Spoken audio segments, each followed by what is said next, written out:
একটু নৈরচিরা বসেন। আর কি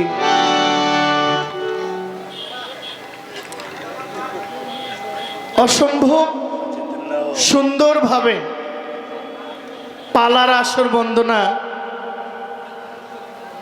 পালার মঞ্চ শেষ করলেন। আস্তে আস্তে আস্তে আস্তে আমার যে কথা ছিল জবাব করলেন, জবাবের কোনো অভাব। এরকম স্টেজ আরেকটা করলেই মোটামুটি কি কর সব কথা ধরতে প্রথম কথা তোমার সাথে কমু কি, তুমি তোমার বাপে থাকলে না কিছু বলতাম নাকি। এখন আমি যে আপনারা কিছু কমু, আপনি তো স্টেজে নাই, স্টেজে থাকলে না দেখা চোখের উপর চোখ রেখে কথা কইতে পারো। এখন নাই, অন্ধকার ঘরে কমু কি। তারপর আপনারা তো আছেন, আমার বাপে থাকলে কইতেন, আমি দেখে কইবেন না। আমার বাপে থাকাকালীন একটু তারা মায়েরা ফেলছেন।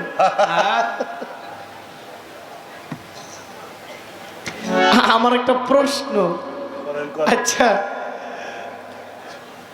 বাপ আছে এটা তো সবাই জানে নাকি, এরপর আপনি সাদা শাড়িটা পরলেন কেন?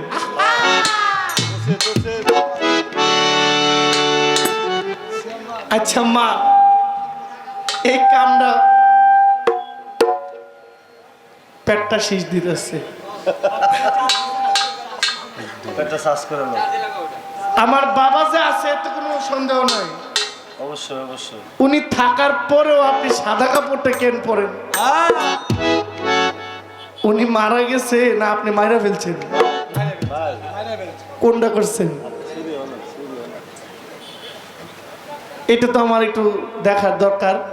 আর আজকে যে এখানে আইছি, বাপের হয়ে আমি আইছি, যা পারেন আমার লোকেই কম, আমি হেলার সে কোনো অংশে কম না।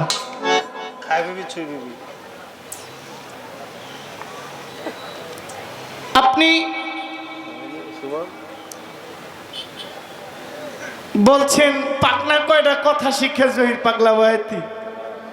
আমি বয়াতি আমার দেখলে মনে হয়নি কত জায়গায় বাড়ি ঘর থেকে আমার ধাক্কায় বের করে দিছে, শিল্পী মনে করে না।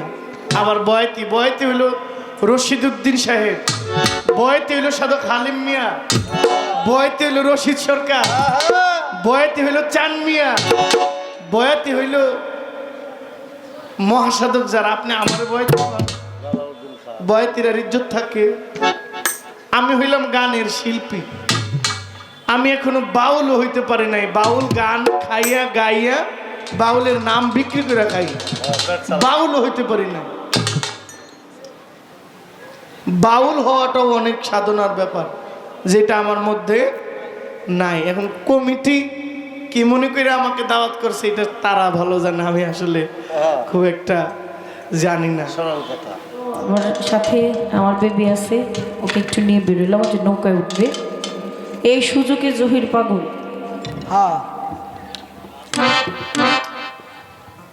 এরার ঘরের তেরা গেছে কইরে, এরার ঘরের তেরা কত কথা যে কইল, কত কথা বলে রে। সুযোগ পাইছে, দেখছে নাই মঞ্চে, কারণ চোখে চোখে সামনাসামনি থাকলে তো অনেক কথাই অনেক সময় বলা যায় না, তাই না? চোখের লজ্জার ব্যাপার স্যাপারও থাকে না, চোখের লজ্জাও কিন্তু আপনি অনেককে অনেক কিছু বলতে চাইলো না, আপনি বলতে পারবেন। বাসে যখন গেছে বাইরে কয়ে দিই, কি কয়? আমি বললাম যে তো তোমার সাথে তুমি একটা বাদ ধরছো, নাম লাগাইছো জহির পাগল, পাগলামের উপর দিয়ে সব নিতেছো আর কাইজা করতে চাইতেছো। কাইজাকাটির দরকার কি? তো কাইজাকাটি কইরা আমার সাথে নাম করতে চাইতেছো, এই তো বিষয়।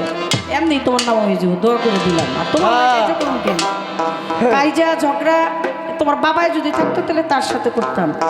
কয় আমিও বাপের সে কম না, রমনার ভাই সম না, কেউ সে কেউ কম না। কম না। কে তুমি বাপের সাথে কম হইবা কেন? তুমি বাপের পোলা, তুমি বাপের কাছে কম না, এই জায়গায় কম না বেশি, এটা জায়গা মতো যাইলো। তুমি এই জায়গায় আবার তোমার বাপের তারই স্থান, সেই দাঁড়িয়ে আছে, কিন্তু তুমি আবার যেই জায়গায় যাইবা আমার মার কাছে, সেই জায়গায় আবার তুমি কম না। কারণ আল্লাহ পাক সুখ শান্তি, স্বামী স্ত্রী, হাসি কান্না, শক্ত নরম ঠান্ডা গরম, জোয়ার ভাটা, আশা ভরসা, ভালো মন্দ, সুখ দুঃখ, স্বামী স্ত্রী, মা সন্তান, এগুলো ভাগ করে দিছে না পৃথিবীতে, দুনিয়াতে ভাগ করে দিছে না। যার যার যথাকার স্থানে তথাই মানায়, যার যার যেই যেই জায়গা তাকে সেই স্থানেই মানায়। কয় আমার বাপ থাকলে আপনি সাদা কাপড় পরেন কেন? কয় কি আরে কইছে হ্যাঁ? বাউল গান বিচার গান, এই গানটা যাই না শুই না বুঝা তারপর গাইতে হয় বাবা, সহজ বিষয় না, খুব কঠিন বিষয়। সাদা হচ্ছে শান্তির প্রতীক, সাদা কত দুষ্ট। উপর সাদা বলে ভিতর সাদা। আইসো ভবে যাইতে হবে, কেউ চিরদিন রবে না।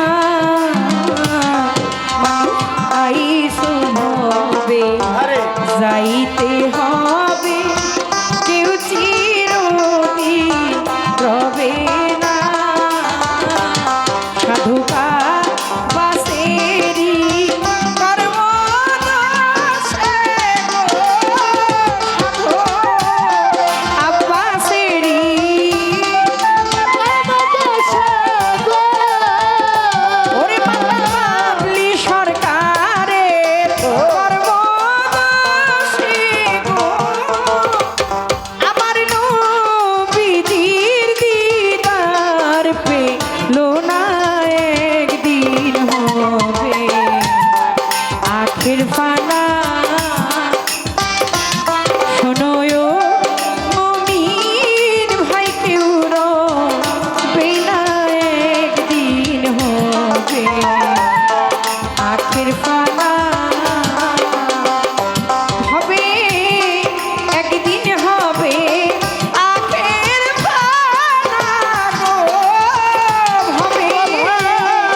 আইসভাবে যাইতে হবে, কেউ চিরদিন রবে না।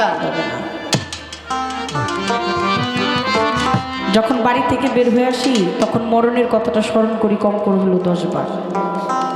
যদি আর দেখা না হয়, আর বাড়িতে ফিরে না আসতে পারি, যদি দাফন কাফনও না পাই, যদি এটাই শেষ আশা হয়, শেষ চাওয়া হয়, এই জন্য নিজের কাপড়টা নিজে বাড়ি থেকে পুইরা বেরোইছি।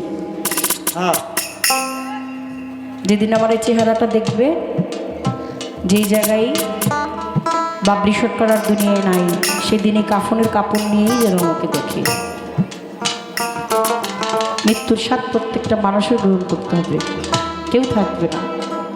রাজা বাদশা, জমিদার আর এমপি মন্ত্রী মিনিস্টার প্রত্যেকের চলে যেতে হবে, প্রত্যেকের। নারী হলে 5 কাপড় আর পুরুষ হলে 3 কাপড়, এর বেশি আর সম্পদ কিচ্ছু নিতে পারবেন না, কোনো কিছুই না, সব কিছু রেখা যাইতে হবে। আর মুর্শিদের চরণে যখন নিজেকে বিলীন করে দেওয়া হয়, তখন জীবন থাকতেও মৃত্যুর স্বাদ গ্রহণ করতে হয়। ময়রা ওই চরণে পইরা থাকতে হয়। মরা ঘোড়াই মাতাল রাজ্জাকে কয় দেওয়ান কাজলে রে, মরা ঘোড়ায় ওনাকে বাজি মারে, জাননি কেনি আমি বলি তারে, তার সাথে তুলনা নাই। আপনারা অমর হইতে হলে ময়রাই এই সংসারে, এই জীবনে অমর হইতে হবে। আপনাদের অনেক বিচক্ষণতা, আপনারা জানেন, কথা বলার চেষ্টা করলাম।